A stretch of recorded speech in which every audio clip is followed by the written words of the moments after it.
Okay, hopefully we're coming out live. Let's have a quick look. Working.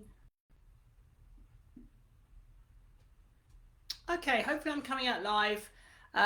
Day 4, losing track now. Day 4 of the 7 days of dog sports challenges. I'm going to do a review this evening. So just let me know that you can hear. I'm going to adjust this screen a little. Let's push this back and just adjust that a little bit because that's better. Okay, cool. So if you are picking this up, let me know that you can hear me.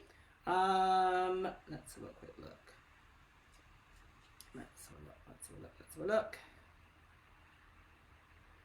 Excellent, excellent, excellent. So hopefully I'm coming out live. Let's just see when anybody joins me. Let me know that you can hear me okay. Let's have a look.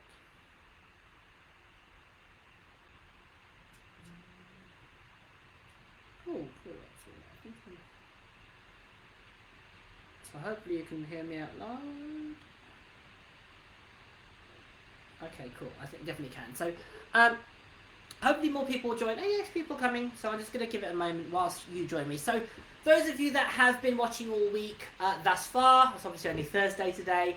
I've been running 7 days of dog sport challenges. Each day I've been posting a reel with different challenges for you to try with your own dog that underpins any dog sport that you may partake in, whether it be obedience, agility, IGP, Mondio ring, gun dog work, scent work, it doesn't matter. The skills that we're covering this week, or I'm covering, or challenges, all relate to skills that you will need for dog sports. So on the first day, we looked at a game called Simon Says. Simon Says is one of those foundation games that I play with my dogs and my students' dogs, which evaluates the dog's understanding of verbal cues in critical for dog sports. Does your dog understand a verbal cue? Are they influenced by body language, and are they influenced or distracted by movement? So ask yourself those questions.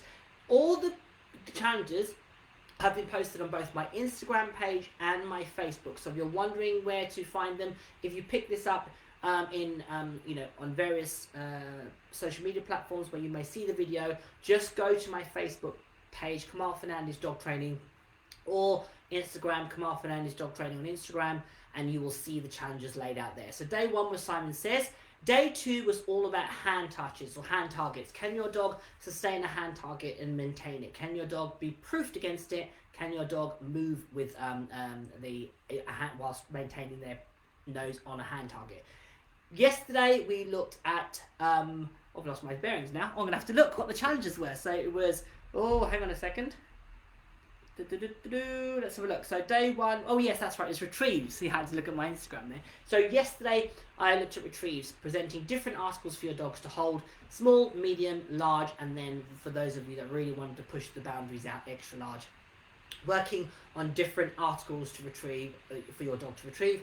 Again, a critical element of various dog sports. Again, obedience, IGP, working trials, Mondio, gun dog stuff, nose work trials, any of that stuff. Even agility, you can use a retrieve to motivate your dog and as a reinforcement process. So a retrieve is such a critical piece of the puzzle that you want to teach to your dog.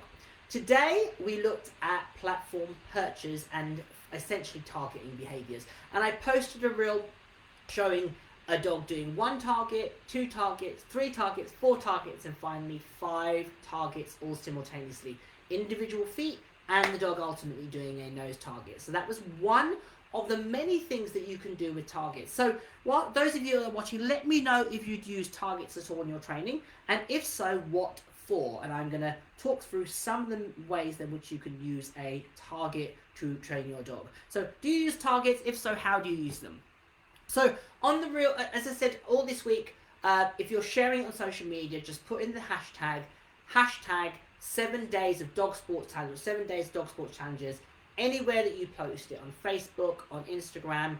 I think I've shared these on TikTok. I'm going to have to remind myself. I'm pretty sure that they're on TikTok, but if not, I will post them. So any platform that you use, just simply post your video with the hashtag 7 days dog sports challenges, and I will draw somebody out on Sunday who has won a place on one of my courses, either Obedience Fanatics or the Heal Up Masterclass. Both of those courses allow you access to my VIP group, where you can effectively have me as your coach.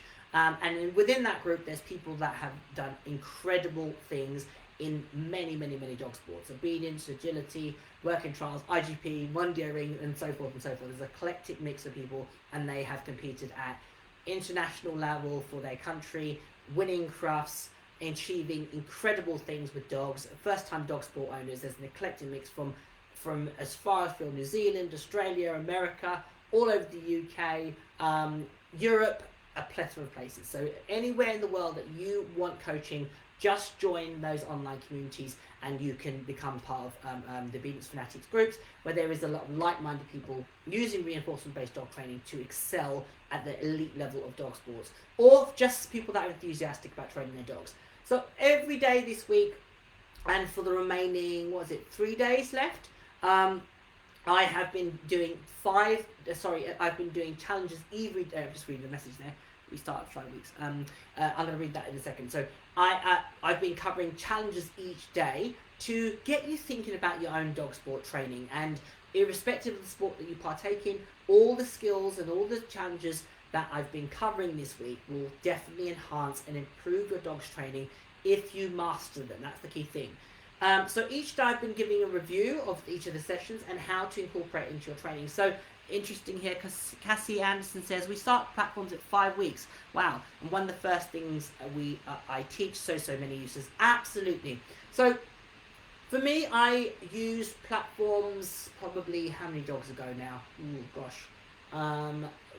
Punch and Fire, definitely Thrill and Scoot. So you're talking, oh god, those dogs have all passed away. So probably 15 years ago, if not slightly more.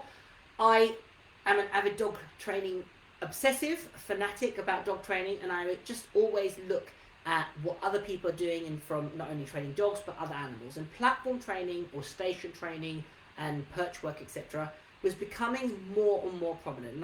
And I would hazard a guess, probably from training other species initially, where platforms and targets have been used throughout clicker training or throughout animal training, whether it be for marine mammals or those animals kept in captivity.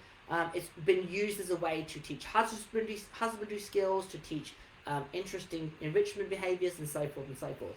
And it's obviously then, as often happens, has then fallen into the world of dog training. So I started incorporating into my training, numerous, at least well over a decade, if not 15 years ago, as something just to teach my dogs in addition to what they could do. I'd used forms of target training in my early career, but different targets. We used a mat, for example, on the send away. And there was, certainly early training, probably in the 70s or 80s, had used different tools and boxes, etc., which were a form of a similar principle, teaching the dog to be in a specific space. One of the biggest influences, certainly for target training, was Michelle Pouliot, who is a world-renowned, absolutely phenomenal dog trainer. She has a background in training dogs for blind people, so seeing dogs, guide dogs for the blind, I should say. And she also competes extensively in Hear What's Music and DWD dogs, Hear What's Music and freestyle. She has an Australian Shepherd and a Springer Spaniel, who again phenomenally trained. And she was a big advocate of platform training and their uses. So I think, as I said, now it's quite common practice in a lot of different dog training sports. Personally, I use them now probably as the first thing to teach my dogs. I teach that before I actually teach any specific skills. And the way in which my training has evolved now, I feel that my dogs' understanding and clarity to learning and retaining information and absorbing information is far more in-depth and comprehensive than it has been in the past. So you've probably seen me on previous lives with my puppies. One of the first things I shape is for them to get on a big blue, my old boy is having a right roll around his bed. So you're right there, having a happy chappy, a little roll. So one of the first things I teach my dogs is to get on a platform or to get on a wobble cushion. And the reason I teach that is because it introduces the dog to the concept of the dog doing something to earn something. So I often do it with their food present, and the dog has to, excuse me, I shape them to step on the item in order to get the food. So the dog now has to work out that they don't have to get, the reinforcement doesn't come directly from me, it comes indirectly via a behaviour which they can offer to earn reinforcement. And that's one of the most powerful things that we can teach our dogs, the concept of doing a behavior to earn reinforcement in a constructive, controlled manner is the first foundation of training. From that point, I can develop that into my dog sitting on a platform, standing on a platform, and so forth and so forth. And I can then grow those initial skills to the dog having an awareness of its body for the intricacies of a dog sport. So whether it's for conditioning for fitness, whether it's for teaching a very finite skill, or a very specific movement, or the dog to stand in a certain position, I can use my platforms and perches and my targets, my foot targets, to teach the dog a action or a physical position before they need to have the conundrum of working close to my body, and so forth and so forth. So just going to read a couple of your comments. Stephanie said, I also teach very young dogs. I use them as young dogs for stacking and foot placement. Oh yeah, no, hind end awareness, etc. I've been using it recently to help my daughter film HTM, theatre music, for a competition, to make sure he is correct place and to stop him turning away from the camera following a session. Yeah, absolutely. They are brilliant tool to have in your kit. So once my dog understands to go on platforms, then I can play around with using them in different scenarios. I can use it, for example, to teach a heel work position. I can use it to teach a present on a recall for an obedience dog or an IGP dog. I can use it for the bark and hold for IGP dogs. You know, the dog wants to get a really accurate position. You can teach it to bark on a platform and then position that in relation to the help or the decoy. Same with Mondioing, same with any protection sport. You can use it for an agility dog, a target for them to condition their body, for body awareness, and also to teach them the various positions needed for a stop contact or a 2-on 2-off or 4-on, whatever position you want to teach. You can use your targets as a precursor to having access to equipment. A lot of people don't have access to equipment on a regular basis, so you need to think creatively. Anything and everything can be a target. So you saw in the video that I used specific targets, circular targets and square targets. For the life of me, I cannot remember. I think I got them in Doncaster, I'm going to hazard a guess. And I think I got them from one of the participants, but I'm not going to say 100% because I'm not entirely sure. But the square targets for a company called Odd Dog, who are based in the UK, I'll share their information. I love their targets and their platforms. I'll share them in the link so you can, in the chat, so that you can check them out. But I use them all the time in my training. I've just literally done a couple of sessions with Beryl, and I've used them for teaching her the beginning of a little start line, and working on her holding that position whilst I'm leading out in preparation for potential agility. So lots of ways that you can use them. My old Spitz was taught targets because he wasn't a dog that was particularly driven by toys, and whilst I could cultivate toy drive with him, he wasn't really food orientated. So whilst I was building his desire for toys sufficiently where he would work for them, I would use targets to drive him to different down a line of jumps or over a contact, and he would actively seek out his target to run to. And then I could fade the target from a big, heavy, cumbersome thing to something more discreet and a flatter target. And I would use circular rubber matting to that could be thrown in for him to chase and target, and then he would then get clicked and reinforced for making that connection, or that physically targeting it. So there's lots of ways that you can use targets to help your dog understand a behavior. You can use it for dogs that aren't necessarily food driven, that as a sending point, or asking the dog to hold position. You can ask the dog to find different positions in relation to your body via the means of targets. So anybody else got any questions on targets before I break it down a little bit further of the pieces that you can train? Those of you that use targets, got any questions thus far?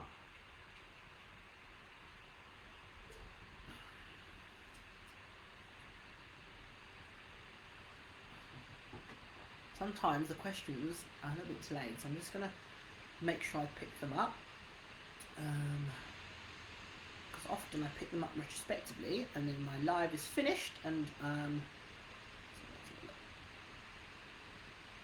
yeah, absolutely. Kesley said free shaping is awesome to watch them learn and grow. Yeah, absolutely. I love shaping and I love free shaping. I really do. I really love the way watching dogs problem solve. So as a sideline, sort of a little bit of just insight. My boxer Punch, who sadly passed several years ago now, He was a dog that inadvertently targets were an absolute lifesaver for him. So what happened with Punch is when he was relatively young, probably about two and a half, he had a injury which for a long time I couldn't get a diagnosis as to what the actual issue was. But what I was able to do with him, and he had a really strong foundation as a puppy of doing targets and platforms and perch work. So he could put 2 feet on a target. He was really, really good at these things. He could pirouette left, pirouette right. He could select each foot to target. He could rear foot target. He could move laterally. He could move in either direction, backwards, forwards, and so forth and so forth. Now, little did I know, fast track, when the dog we diagnosed, or the issue was diagnosed and treated and operated on, it was targets that really were his saving grace, because I was able to do so many things to rehab his body and to get him back to full fitness via the medium of targets, which were then used to create resistance or to isolate a particular movement or to cause him to work his core, and so forth and so forth. So, and he was a really a particularly muscular dog, and it was a real help to be able to, he was obviously injured and had limited exercise, so his muscle depleted and so forth and so forth. So targets really, really helped him build up his strength, and was able to also, in the midst of rehab, when he was on very, very limited exercise, I was able to do simple targeting behaviors to stimulate his brain. So that's another massive, massive issue of targeting, or another benefit of targeting, or platform work or perch work. It's one of those things when it's chucking it down with rain, you can do in your living room or your kitchen or your bathroom or etc. To provide the dog with mental and physical stimulation and little brain games for them. You can add complexity to it by adding It's Your Choice to that. Susan Garrett's It's Your Choice, where you can create little distractions in the environment for the dog to work against. You can also use traffic light hands to build duration. So you can teach all those concepts to your dogs via the means of platforms or perch work or targets before you move on to your actual sexy stuff where you're working on something specifically related to your sport. Often people try and teach the dog a very complex skill without that necessary foundation of the dog understanding to offer behavior, understanding to work against distractions, understanding to what duration is, or having duration markers trained to their dog. Understanding to switch between reinforcement, between food and toys. The dog may not have had the foundation of having the appropriate skills about reinforcement or around the reinforcement. For example, bringing a toy back or once you've thrown it, releasing a toy on cue, tugging the toy and then releasing the toy going to food, being able to work for food, switching backwards and forth. All those foundations layers need to be taught first before we think about teaching our complex skills. The reason being is that that's when we can see a breakdown, because we either have to compromise or we have to adapt what we do to get the dog to do the behavior, and compromise what would be the best practice. Using our platforms is a great way to just put loads of seeds, sow loads of seed that we can reap later on, but whilst we're building up our dog's skills around toys and food and It's Your Choice and impulse control and duration and so forth and so forth. We can introduce that first and foremost. So when I first started teaching my dogs to stand on the platform, I always use something that is low and easy for the dog to step on, normally bigger than the dog. So the option is so obvious to the dog to offer the correct behavior that I can get my reinforcement in. Once the dog has got that, I can start to add complexity. I can either split it into 2 items. I can put 2 large items close to each other and gradually draw them apart. So the dog has to make that conscious decision to put one foot on one and the other foot on another item. I can then perhaps even draw it from 2 items to 4 items or 3 items, 1 at the back like you saw me on the video and 2 at the front. That all stems from my dog being able to stand on one large item or to sit on one large item. So the dog is conscious of making contact with all those items with their 4 feet. I can then reduce the size of those items so that the dog now has to really use its brain to work out where the item is specifically. And I can add more and more complexity to that, from taking that initial easy, simple behavior and make it more and more complex for the dog and challenging it and also enhancing its understanding. So when I move on to, say, for example, if your dog understands to, put its paw on a cushion, and you don't have to have specific items, You can use anything around your house. You can use a cushion. You can use an upturned dog bowl. You can use a flower pot, base of a flower pot. Anything you've got in your house can effectively be a target. I mean, I've got one here, a yoga block, which can be bought really, really cheaply. They're great to use. You can use an upturned book. You can use anything that your dog can stand on, is solid. A little bit of weight on it is good, just so it doesn't move around too much. And you want to think about the surface that you play these games on. So the dog is stable. We don't want to cause any injuries. And you can start to then grow that knowledge and expand it further and further and further. Once you get into the understanding of targets, you realize actually how so many previously complicated behaviors are actually relatively simple. So for example, one of the early challenges that we did this week was the retrieve. And it was about picking up items, and how I would initially teach that would be my dog to initially hold an item independently, and then I'd put the dog on a platform and then ask the dog to sit on the platform with the item, and then I'd have the dog bring the item or pick the item up and then come on the platform, and then I'd position the platform in between my feet. Very, very quickly, once I've got all those pieces, I can get a formal retrieve train with my dog relatively quickly. Again, on social media, probably a couple of years ago now, I shared I think she was about 10-week-old puppy at the time, Hottie, doing maybe 10 or 12 weeks, doing a formal retrieve, running out, pick up a dumbbell, sitting perfectly on in front of me on a platform at the age of 12 weeks. And again, it shows how quickly a dog can learn and how it can grasp the concept of a relatively complex exercise really, really simply via the means of using platforms and targets. So anybody got any questions about platforms, targets, or, any of the challenges that I've done this week? Simon says hand targets, retrieve, and now platforms. Any questions on anything that's covered during this week of 7 days of dog sport challenges? I'm just going to have a look whilst we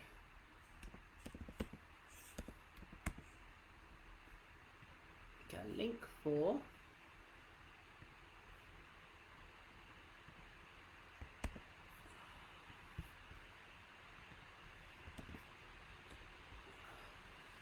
I've just shared the website odddog.co.uk for platforms and etc. if you're interested in those. Okay, so Nikki asked, I missed the live on hand targets. How do you increase duration? So I talked through several ways of teaching duration. One is what I call the Morse code effect, where you initially click the dog for one tap, you withhold the click, the dog gets a little bit frustrated, they tap repeatedly until eventually the dog will hopefully start tapping, and then out of frustration push a bit harder in, you then click that, you have that as your criteria. That method is sound, but it can be tricky for people to get their timing right on that. So an alternative that I would teach is to use a chin rest. Have your dog lay its chin on your palm and then modify the chin rest to a hand target, because it means then you can feed the dog in position really easily, okay? That's another thing. One big thing on chin rest is make sure that the dog is learning to put its chin on your hand as opposed to you holding the dog, putting your hand on the dog's chin. The dog has to lower its head. That's the slight nuance of that method. Another method that I use is to teach traffic light hands. I've talked about this several times. Again, there's quite a lot of detail to it. If you're interested in finding out about traffic light hands, shaping, etc., you can go to my website and obviously join the online communities. Or there is a course entitled Sport-Specific Markers, Location-Specific Markers and Shaping, which is a standalone course if you're interested about buying that. Traffic light hands is a term that my good friend Di Martin has used to define reverse luring, or it's your choice, where you teach the dog, you present the reward, they have to offer behaviour to get that reinforcement. In this case, it explains the dog to remain doing what they're doing. So you can use that with a hand touch. Once you've got a little bit of the behaviour, you can cue the dog with your duration signal to keep offering that response. So hopefully that makes sense. How do you get the perfect sit in front when the dog retrieves something? So I would teach the sit on a platform, and I would have the platform just about as big as the dog's bum, so you get a really nice, neat sit. A sit is quite something that you want to teach. I would work on core strength as well, making sure that you're doing body awareness and teaching the dog to tuck its feet in. And I have platforms that have a slight, when you turn them upwards, which is another way to use them, they have a slight lip on them. And that encourages the dog to keep itself nice and neat. And it's a great way to teach a really nice, neat sit. So hopefully that's given you some ideas there about neat sits. Anybody else got any questions on any of the challenges that I've covered during the week?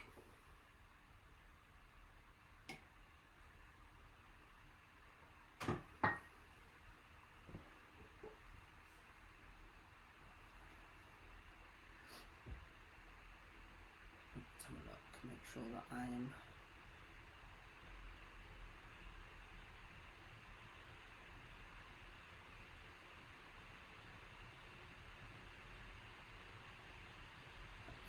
Any other questions?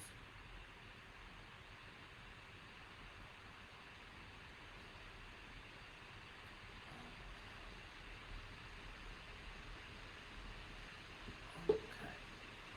So I think that's all the questions. By all means, if you pick this up retrospectively, feel free to post your questions. Just tag me in it, and I will respond. Oh yeah, Lord asked, how can I stop my dog from barking when she goes out the dumbbell without putting her off? So first thing I do is do them shorter, so the dog has less opportunity to bark. And you may also have to have a second person when you add distance. And if the dog barks, just get them to pick up the dumbbell and bring it back to you and repeat. So the dog learns that if she barks, the dumbbell disappears. And the other way in which you can, if it's enthusiasm, then you can put a cue on the way out to the dumbbell. So send the dog, ask the dog to sit, send her on, ask her to down, send her on, hold, and then you can do it that way. Just getting her thinking and listening on the way out to the dumbbell.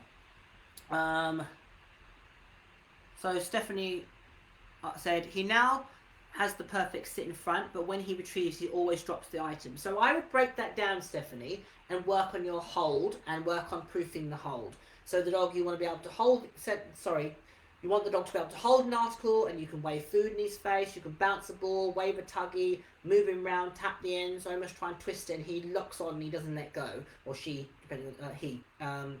Once you've got that, then you can start to add movement with the article. And then once you've got that, then put it back into your back chain it, put the dog in a sit in front of you, reward that, and then have them move in and then grab it. And then as they're coming towards you, present it on the way in, so they grab it on the way in and build it up slowly. But go back to foundations on that one, Stephanie. Work on, evaluate how good your hold is, okay?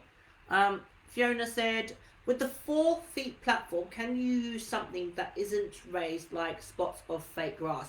You can, but it's then what often happens when you're teaching is the dog isn't conscious of their individual feet and the fact that they're stepping onto something. My preference is to use something raised so I can see the dog making that real effort to bring their feet onto that item or onto those items. So I'm very much aware the dog is making a conscious choice to position their feet very deliberately, which you saw in the video that I shared.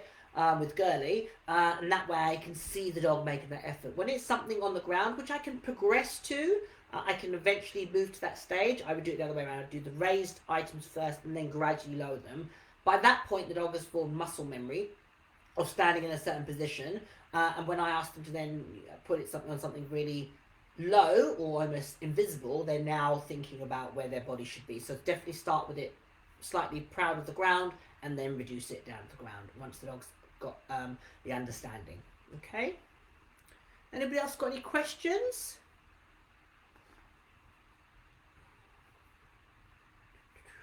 I'll have a slurp of my coffee in case it takes people a moment to type.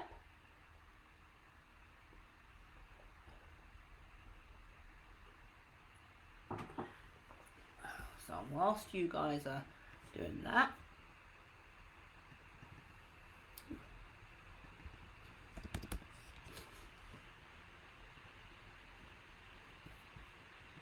I'm going to do